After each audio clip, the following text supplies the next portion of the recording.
করে সাবেক প্যাসিস্ট হাসিনার সাবেক অন্যতম সহযোগী মন্ত্রী আনিসুল হক, তাকে 2টি মামলায় গ্রেপ্তার দেখানো হয় এবং রাশেদ খান মেনন এবং হাসানুল হক ইনু এরাও প্যাসিস্ট হাসিনার অন্যতম সহযোগী এবং জুলাই বিপ্লবের হত্যার অন্যতম তারা কুশীলব, তাদেরকেও একটি মামলায় আজকে গ্রেপ্তার দেখানো হয়।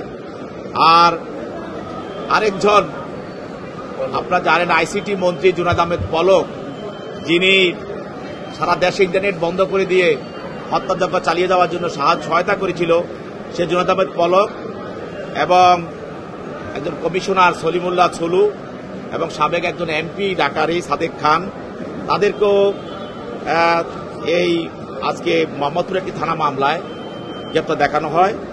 এছাড়াও আপনারা জানেন যে আরেকটি মামলায় যে স্বাধীনতা চিকিৎসক পরিষদের একজন সহসভাপতি জাকিয়া কামাল মুন, তাকেও একটা মামলায় হত্যা মামলায় গ্রেপ্তার দেখানো হয়।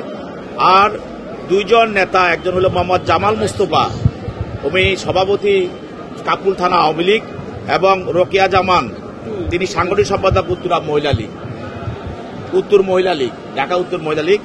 এই 2জন আপনারা জানেন যে জাহাঙ্গীর মানে গাজীপুরের মেয়র জাহাঙ্গীরের নেতৃত্বে 28-10-23 তারিখে যে বিএনপির মহাসমাবেশে যে আক্রমণটা করা হয়েছিল, সেখানে শামীম নামে একটি যুবদল কর্মী নিহত হয়েছিল।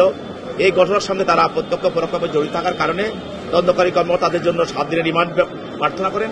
বিজ্ঞ আদালত তাদের বিরুদ্ধে 3 দিনের রিমান্ড মঞ্জুর করে এই 2জনকে তদন্তকারী কর্মকর্তার হেফাজতে প্রদান করেন।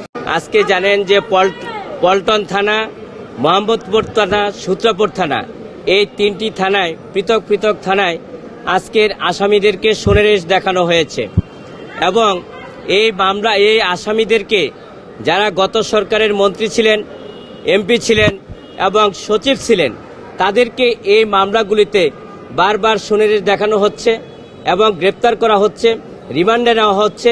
আমরাও বিজ্ঞ আদালতে আমরা সাবমিশন রাখি এবং জামিন শুনানি করি, কিন্তু বিজ্ঞ আদালত সন্তুষ্ট হয়ে সেগুলি নামঞ্জুর করেন। এতে করে আমরা মনে করি যে আমাদের হিউম্যান রাইটস লঙ্ঘিত হচ্ছে, মানবাধিকার লঙ্ঘিত হচ্ছে, আমরা ন্যায় বিচার হতে বঞ্চিত হচ্ছে এবং আইনের শাসনের আমরা পরিপন্থী, সেইগুলি আমরা মনে করি একজন আইনজীবী হিসাবে।